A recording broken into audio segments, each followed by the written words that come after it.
Kantara cinema അതിന്റെ ആദ്യത്തെ ഇതെന്ന് പറയുന്നത് അതിന്റെ 20 മിനിറ്റ് ആണ്. കാരണം ഈ കാന്താരയുടെ ഫസ്റ്റ് റിവ്യൂ ഒക്കെ ഞാൻ കേട്ടപ്പോ പലരും പറയുന്നത് കേട്ടിട്ടുണ്ട്.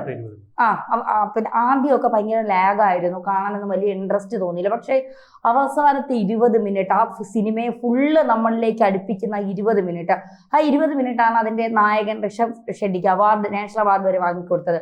ഇപ്പൊ കാന്താര ചാപ്റ്റർ 1 ഇറങ്ങിയിരിക്കുന്നു.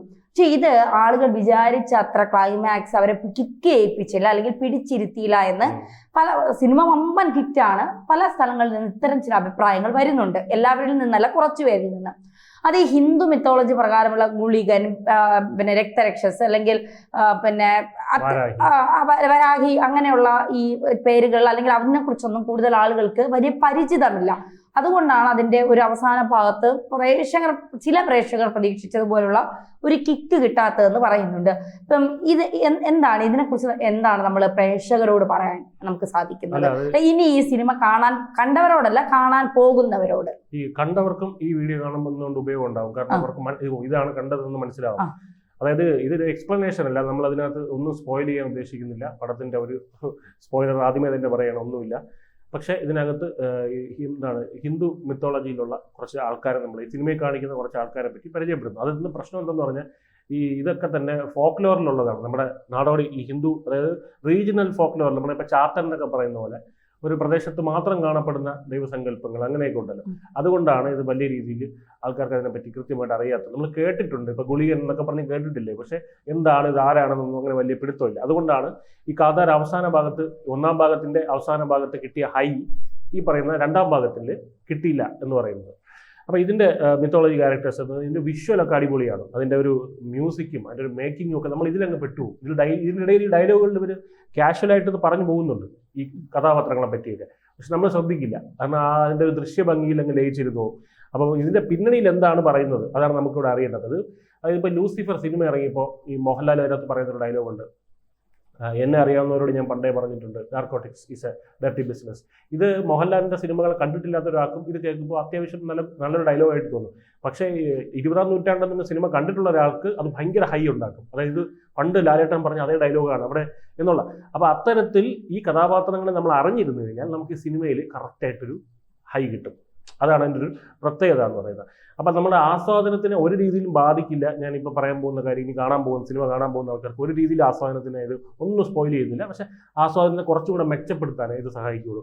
ആദ്യം തന്നെ നമുക്ക് പഞ്ചുരുളി എന്ന് പറയുന്ന കഥാപാത്രത്തിലേക്ക് പോകാം. അതായത് ഈ പഞ്ചുരുളി എന്ന് പറയുന്നത് വരാഹ മൂർത്തിയാണ്. അതിൽ നമ്മൾ അതായത് പല തെറ്റിദ്ധാരണകളുണ്ട് ഇതിനകത്ത്. അതായത് ഈ വരാഹം എന്ന് പറയുന്നത് മഹാവിഷ്ണുവിൻ്റെ അവതാരമല്ലേ, മത്സ്യം, കൂർമ്മം, വരാഹം അല്ല, മഹാവിഷ്ണുവായിട്ട് ഉള്ള ആ ഒരു ബന്ധമല്ല ഇതിനകത്ത് പറയുന്നത്. ഈ കാന്താര എന്ന് പറയുന്ന സിനിമയിൽ വരുന്ന എല്ലാ ദൈവഗണങ്ങളും തന്നെ ഈ ശൈവമാണ്. അതായത് ശിവനും ശക്തിയും അതിൽ നിന്ന് രണ്ടിൽ നിന്ന് ഉരുത്തിരിഞ്ഞ് വരുന്ന ദൈവഗണങ്ങൾ മാത്രമാണ്. അത് മഹാവിഷ്ണുവായിട്ട് അതിന് യാതൊരു ബന്ധവുമില്ല എന്നുള്ളതാണ്. അപ്പം വരാഹി എന്ന് പറയുന്ന ദേവിയാണ് ഇവിടെ പറയുന്നത്. മറ്റേ മഹാവിഷ്ണുവിൻ്റെ അവതാരമായിട്ടുള്ള വരാഹമല്ല, വരാഹി എന്ന് പറയുന്നത് ദേവിയാണ്, ഒരു വരാഹമൂർത്തി എന്നാണ് അതിൻ്റെ പേര്. അതായത് ഇതിൻ്റെ കഥയെന്ന് പറയുന്നത് പാർവതീദേവിയുടെ ഉദ്യാനം അല്ലെങ്കിൽ പൂന്തോട്ടത്തിൽ ഒരു പന്നിക്കുട്ടി വളർന്നു വരുന്നു.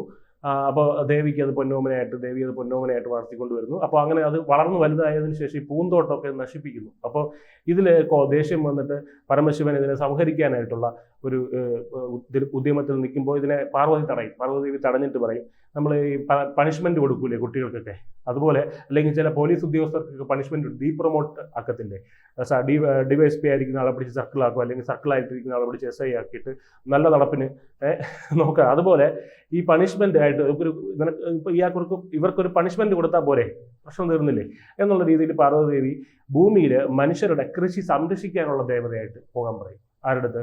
ഈ പറയുന്ന വരാഹിയുടെ അടുത്ത് പറയും. അങ്ങനെ ഭൂമിയിലേക്ക് ഇവരെ അയക്കും, പണിഷ്മെന്റായിട്ട് അയക്കുന്നതാണ്. അപ്പോൾ അവിടുത്തെ ജോലി എന്താണ്? ഇവരെയൊക്കെ മക്കളായിട്ട് കാണുക, ഈ ജനങ്ങളെയൊക്കെ മക്കളായിട്ട് കാണുക, അവർക്ക് ആവശ്യമായിട്ടുള്ള അവരുടെ കൃഷി സംരക്ഷിക്കുക, അവർക്ക് ആവശ്യമായിട്ടുള്ള പ്രശ്നപരിഹാരം, സംരക്ഷണം, പിന്നെ ഇതുപോലുള്ള ഉപദേശങ്ങൾ കൊടുക്കുക, അവരുടെ കൃഷിഭൂമി സംരക്ഷിക്കുക, അവരുടെ ഈ സ്വത്വം നിലനിർത്താനായിട്ടുള്ള ദേവതയായിട്ട് കുടികൊള്ളുക. ഇതാണ് പഞ്ചുരുളി കൊടുത്തിരിക്കുന്ന നിർദ്ദേശം. അപ്പോൾ ആദ്യ ഭാഗത്തിൽ നമ്മൾ ഈ ഭൂതകോലം കെട്ടി ഋഷഭ് ഷെട്ടി വരുന്നുണ്ട്, ഒരു ചന്ദനമൊക്കെ തേച്ച് ഒരു മഞ്ഞ നിറത്തിലുള്ള ഒരു നമ്മുടെ തെയ്യക്കോലം പോലെ. അത് ജനങ്ങളോട് മാറോട് അണയ്ക്കുന്ന ഒരു ഭൂതക്കോലമുണ്ട്. അത് ആ ജനങ്ങൾക്ക് ഉപദേശം കൊടുക്കുന്നതൊക്കെ ആയിട്ട് നമ്മൾ കാണുന്നുണ്ട് അവിടെയുള്ള. അതാണ് ഈ പഞ്ചുരുളി എന്ന് പറയുന്നത്. അതിനെ വാരാഹി എന്നും പറയും, പഞ്ചുരുളി എന്നും പറയും. ഈ സിനിമയിൽ തന്നെ ചില സീനിൽ സ്വർണ്ണാഭരണങ്ങൾ അണിഞ്ഞ ഒരു പന്നിയെ കാണിക്കുന്നുണ്ട്. അത് ഈ വരാഹി തന്നെയാണ്. അതിന്റെ തെയ്യക്കോലമാണ് മറ്റേത്. ഇത് അതിന്റെ രൂപം മൃഗരൂപമാണ് കാണിക്കുന്നത്. കിരീടം, ഈ പഞ്ചുരുളിയുടെ ഒരു കിരീടവും പിന്നീട് ഈ സിനിമയിൽ കാണിക്കുന്നുണ്ട്. അങ്ങനെ അപ്പോൾ ഈ പഞ്ചുരുളി എന്ന് പറയുന്ന ഒരാളാണ് ഋഷഭ് ഷെട്ടി. തെയ്യക്കോലം കെട്ടുമ്പോൾ ശരീരത്തിൽ വരുന്ന മൂർത്തിയാണ് ആരാണ്? ഈ പഞ്ചുരുളി, വാരാഹി പഞ്ചുരുളി എന്നൊക്കെ പറയുന്നത്. രണ്ടാമത്തതാണ് ഈ ഗുളികൻ. അതായത് ആദ്യ ഭാഗത്തിൽ പഞ്ചുരുളി മാത്രമല്ല ഉള്ളത്, ഗുളികനുമുണ്ട്. അത് നമുക്ക് പലർക്കും അതിൽ തന്നെ മനസ്സിലായിട്ടില്ല. ഈ ക്ലൈമാക്സിൽ വരുന്നത് ഗുളികനാണ്, ഋഷഭ് ഷെട്ടിയുടെ ശരീരത്തിൽ പ്രവേശിക്കുന്ന ഗുളികനാണ്. വാരാഹി എന്ന് പറയുന്നത് അക്രമകാരിയല്ല. പഞ്ചുരുളി എന്ന് പറയുന്നത് അക്രമകാരിയല്ല, ഗുളികൻ അക്രമകാരിയാണ്. അപ്പോൾ ക്ലൈമാക്സിൽ നായകന്റെ ശരീരത്തിൽ പ്രവേശിച്ച് അതിനകത്ത് കാണിക്കുന്നുണ്ട് മുഖത്തൊക്കെ കരിവാരി തേച്ച് പൊരിയൊക്കെ വാരിത്തിന്ന് ശത്രുക്കളെയൊക്കെ നിഷ്ഠൂരം വധിക്കുന്ന ഒരു മൂർത്തിയാണ് ഈ പറയുന്ന ഗുളികൻ എന്ന് പറയുന്നത്. അപ്പോൾ പഞ്ചുരുളിയും ഗുളികനും രണ്ട് ആൾക്കാരാണെന്നുള്ള കാര്യം മനസ്സിലാക്കണം. രണ്ട് മൂർത്തികളാണ്. അപ്പോൾ ഗുളികൻ എന്ന് പറയുന്നത് ഈ ചാത്തനെ പോലെയാണ്. അതായത് 399 ചാത്തന്മാരുണ്ടെന്ന് പറയുന്ന പോലെ ഈ ഗുളികനും പല ഗുളികന്മാരുണ്ടെന്നൊക്കെ പറയുന്നത്. പല കഥകളുണ്ട് ഗുളികൻ ഉണ്ടായത് എങ്ങനെയാണെന്നൊക്കെ പറയുന്നത്. അതിൽ ഏറ്റവും പ്രധാനമുള്ളൊരു കഥ എന്ന് പറയുന്നത് മാർക്കണ്ഡേയൻ എന്നുള്ള കേട്ടിട്ടുണ്ടായിരിക്കും. മാർക്കണ്ഡേയൻ എന്നുള്ള ശിവഭക്തൻ. അതായത് ഒരു മാതാപിതാക്കൾ ഒരു കുഞ്ഞിനെ കിട്ടാത്തതുകൊണ്ട് ശിവനോട് പ്രാർത്ഥിക്കും. അപ്പോൾ ശിവൻ ചോദിക്കും, ദീർഘായുസുള്ളൊരു മണ്ടന വേണോ അതോ 16 വയസ്സ് വരെ ജീവിക്കുള്ളൂ, അവൻ ബുദ്ധിമാനായിരിക്കും, അത് വേണമെന്ന് വയ്ക്കും. അപ്പോൾ മാതാപിതാക്കൾ പറയും ബുദ്ധിമാൻ മതി എന്ന് പറയും. അങ്ങനെ ഈ 16 വയസ്സുള്ളൊരു അതിബുദ്ധിമാനായിട്ടുള്ള സമർത്ഥനായിട്ടുള്ളൊരു ബാലകനെ അവർക്ക് കൊടുക്കും. അങ്ങനെ ആ ബാലകൻ 16 വയസ്സാകുമ്പോൾ ഇദ്ദേഹത്തിന് ജീവൻ എടുക്കാനായിട്ട് യമദേവൻ വരും. അപ്പോൾ ഇദ്ദേഹം ശിവനോട് പ്രാർത്ഥിക്കും. അതായത് ശിവലിംഗത്തിൽ കെട്ടിപ്പിടിച്ച് പ്രാർത്ഥിക്കും. അപ്പോൾ ഇദ്ദേഹം യമൻ കയററിയുമല്ലോ. ഈ കയററിയുമ്പോൾ ശിവലിംഗത്തിൽ കൂടെ ഇത് വന്ന് വീഴും. അപ്പോൾ ഇതിൽ കുപിതനായിട്ട് ശിവലിംഗം പിളർന്ന് ഉഗ്രരൂപത്തിൽ ശിവൻ പുറത്തു വന്ന് ഈ കാലനെ നിഗ്രഹിക്കും, കാലനെ കൊല്ലും, ഇല്ലാതാക്കും. അപ്പോൾ അതിനുശേഷം കാലനില്ലാത്ത കാലം ഉണ്ടാവും. നമ്മളറിയാം, കുഞ്ചൻ നമ്പ്യാരുടെ കവിതയൊക്കെ പഠിച്ചിട്ടുണ്ടായി, കാലനില്ലാത്ത കാലം. അപ്പോൾ അങ്ങനെ ഭൂമി ദേവിക്ക് ഭാരം കൂടുന്നു, ജനങ്ങളാരും മരിക്കുന്നില്ല. അങ്ങനെ ഒരു സന്ദർഭം വരുമ്പോൾ ഈ കാലന്റെ ജോലി ചെയ്യാൻ വേണ്ടി പരമശിവന്റെ കാലിന്റെ ഇടത് കാലിന്റെ പെരുവിരൽ പിളർന്നു വരുന്ന ഒരാളാണ് ഗുളികൻ എന്നുള്ളൊരു കഥയുണ്ട്. മറ്റൊരു കഥ, അതായത് വ്യാഴ ഭഗവാനും ശനി ഭഗവാനും തമ്മിൽ യുദ്ധം നടക്കുമ്പോൾ ആ കാലഘട്ടത്തിൽ ശനി ഭഗവാന്റെ മകനായിട്ട് പിറന്നതാണ് ഗുളികൻ എന്നും പറയുന്നുണ്ട്. ഇനി ദക്ഷിണ കർണാടകയിലാണല്ലോ ഈ കഥ നടക്കുന്നത്. കന്താര എന്ന് പറയുന്നത് ദക്ഷിണ ഈ തുളു ദേശത്താണ് ഈ പറയുന്നത്. അവർ തെയ്യമൊക്കെ കിട്ടും. നമ്മുടെ കാസർഗോഡ് വയനാടിന്റെ അടുത്തായിട്ടാണ് വരുന്നത്. അവിടെയാണ് അവിടെ നമ്മുടെ തെയ്യം പോലെ തന്നെയാണ് അവരുടെ ഈ ഭൂതകോലം എന്ന് പറയുന്നത്. അപ്പോൾ അവിടുത്തെ ഒരു ഗുളികന്റെ കഥ എന്തെന്ന് പറഞ്ഞാൽ, ആ ഒരു പ്രദേശമായിട്ട് ബന്ധപ്പെട്ട ഗുളികന്റെ കഥ എന്തെന്ന് പറഞ്ഞാൽ, ഈ ശിവൻ എന്ന് പറയുന്നത് ശ്മശാനവാസിയാണെന്ന് കേട്ടിട്ടുണ്ടായിരിക്കുമല്ലോ. അപ്പോൾ അങ്ങനെ ഒരു ശ്മശാനത്തിൽ ഇങ്ങനെ അവിടെ ഈ ചാമ്പൽ അല്ലെങ്കിൽ അതിന്റെ ചാരത്തിൽ ഒരു കല്ല് കണ്ടെത്തുന്നു. അങ്ങനെ കല്ല് കണ്ടെത്താറില്ലല്ലോ.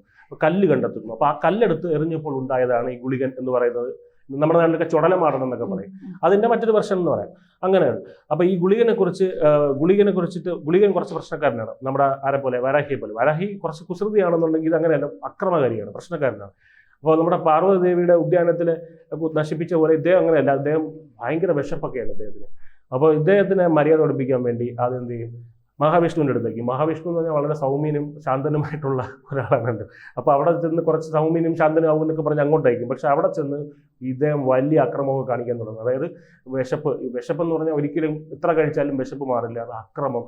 അവസാനം മഹാവിഷ്ണുവിന് സഹി ഇട്ടിട്ട് മഹാവിഷ്ണു എന്ത് ചെയ്യും, ഇതേ സെയിം സ്ട്രാറ്റജി, പണിഷ്മെന്റ് ഭൂമിയിലോട്ടായിരിക്കും. ചുമതല ഏൽപ്പിക്കുന്ന എന്താണ്, ഭൂമിയിൽ പോയിട്ട് അവരുടെ പ്രശ്നങ്ങൾ കേൾക്കുക, ഈ കൃഷിക്കാരുടെ അവരുടെ മണ്ണിനെ സംരക്ഷിക്കുക. ഇതാണ് അങ്ങോട്ട് ആ ഒരു ചുമതല ഏൽപ്പിച്ച് അവരെ വിടും, ഭൂമിയിലെ കൃഷിക്കാരുടെ അവരെ സംരക്ഷിക്കുക എന്ന് പറഞ്ഞു.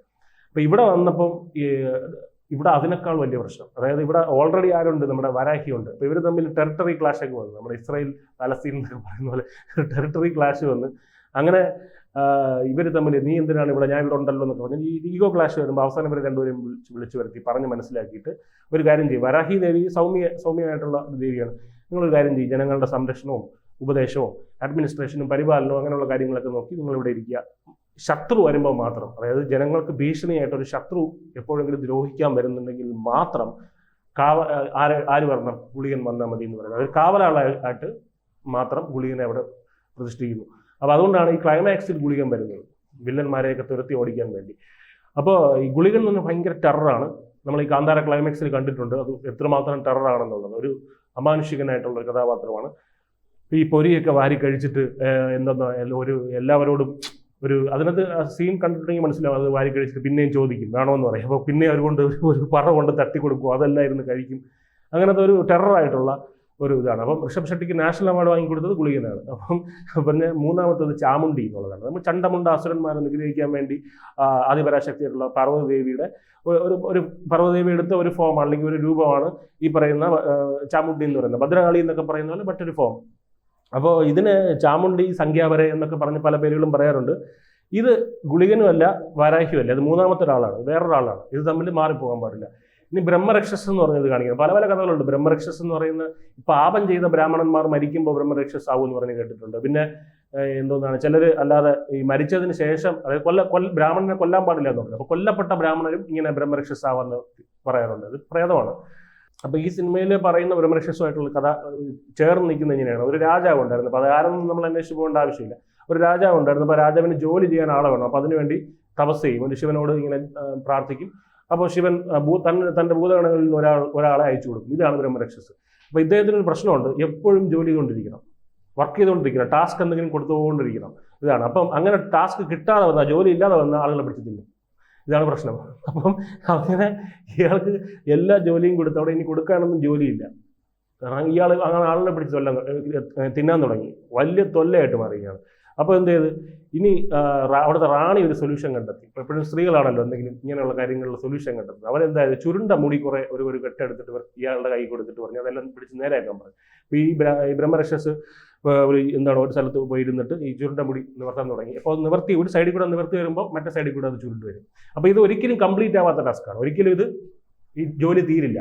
അപ്പോൾ അങ്ങനെ ഈ ഒരു ടാസ്കും ചെയ്ത് ഒരു ഗുഹയുടെ മൂലയിൽ ഇരിക്കുന്ന ഒരാളാണ് ഈ പറയുന്ന ബ്രഹ്മരക്ഷസ് എന്ന് പറയുന്നത്.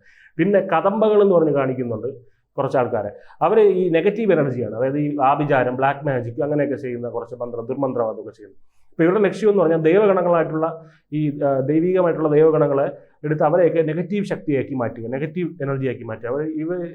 ഇത് എന്താണ് ഇവർക്ക്, അതായത് ഒരു ടെറിട്ടറി ഉണ്ട്. ആ ടെറിട്ടറിക്കകത്തേക്ക് ഇവരാരെയും വരാൻ സമ്മതിക്കില്ല.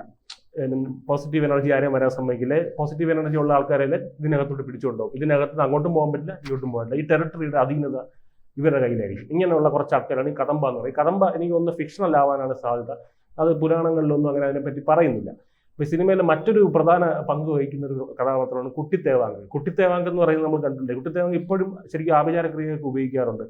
ഇത് എന്താണ് ഇന്ത്യയിൽ വംശനാശം നേരിട്ടുകൊണ്ടിരിക്കുന്ന ഒരു പാവം ജീവിയാണ്. ഇപ്പോൾ ഈ സിനിമയിൽ പറയുന്ന ഈ ജീവികളുടെ പ്രത്യേകത എന്ന് പറയുന്നത് ഇതിൻ്റെ കണ്ണീര് ഏത് പോസിറ്റീവ് എനർജിയും നെഗറ്റീവ് എനർജിയാക്കി മാറ്റും. അപ്പോൾ ഈ കദംബകൾക്ക് ഒരു ഏരിയ പ്രൊട്ടക്ട് ചെയ്യണമെന്നുണ്ടെങ്കിൽ 8 ദിക്കുകളിലും കൊണ്ട് എന്താ പറയുക, ഈ കുട്ടിത്തേവാങ്കിനെ പിടിച്ച് ഇട്ടാൽ മതി, തടവിലാക്കി ഇട്ടാൽ മതി. അപ്പോൾ അതിൻ്റെ ഈ 8 ദിക്കുകളിൽ ഒരു ദിഗ്ബന്ധനം പോലെ പ്രൊട്ടക്ഷൻ. പിന്നെ ഈ പ്രൊട്ടക്റ്റഡ് ഏരിയയാണ്. ഇതിനകത്തേക്ക് ഒരു ദൈവശക്തിക്കും കടന്നു വരാൻ കഴിയില്ല, ഇതിൽ നിന്ന് പുറത്തോട്ട് പോകാൻ കഴിയില്ല. അങ്ങനെ പിന്നെ പുലി ദൈവം എന്ന് പറയുന്നൊരു കഥ, അതായത് നമ്മൾ ഈ മലയാളം ഡബ്ബിങ്ങിൽ അങ്ങനെയാണ് പുലി ദൈവം എന്നാണ് പറയുന്നത്. അതായത് നമ്മൾ ദുർഗ എന്ന് പറയുന്നത് സിംഹവാഹിനിയായിട്ടാണ് കണ്ടുള്ളത്. പക്ഷെ വനദുർഗ എന്ന് പറയുന്നത് എപ്പോഴും ഈ കടുവയുടെ പുറത്തിരിക്കുന്ന ഒരു വനദുർഗയാണ്. അതായത് വനദുർഗ നമ്മളിപ്പോൾ ഈ അഗസ്ത്യാർകൂടത്തെ, തിരുവനന്തപുരത്ത് അഗസ്ത്യാർകൂടം വനങ്ങളുണ്ടല്ലോ, വനാന്തര പ്രദേശങ്ങൾ, വനം ഉള്ളിലേക്ക് പോവുകയാണെങ്കിൽ പല സ്ഥലത്തും വനദുർഗയുടെ പ്രതിഷ്ഠകളുണ്ട്. അപ്പോൾ ഇവിടെയൊക്കെ യുദ്ധം നടന്നിട്ടുണ്ടെന്നാണ് പറയുന്നത്. അവിടെയാണ് ഈ വനദുർഗയുടെ പ്രതിഷ്ഠ വരുന്നത്. ഇവിടെയൊക്കെ ഒരുപാട് പേര് കൊല്ലപ്പെട്ടിട്ടുണ്ടായിരിക്കും ആ സ്ഥലത്തൊക്കെ. അപ്പോൾ ഈ വനദുർഗ എന്ന് പറയുന്നത് കടുവയുടെ പുറത്തിരിക്കുന്നതാണ്. അപ്പോൾ ഈ ചില പ്രത്യേക സാഹചര്യങ്ങളിൽ, അത്യാവശ്യ ഘട്ടങ്ങളിൽ മാത്രം ചെറിയ ഒരു അറ്റാക്ക് ചെയ്യാനായിട്ട് ഈ ദുർഗയുടെ പുലി ഭൂമിയിലോട്ട് വരാറുണ്ടെന്നാണ് പറയുന്നത്. അപ്പോൾ അങ്ങനെ ഒരു സിനിമയിൽ വരുന്നുണ്ട്.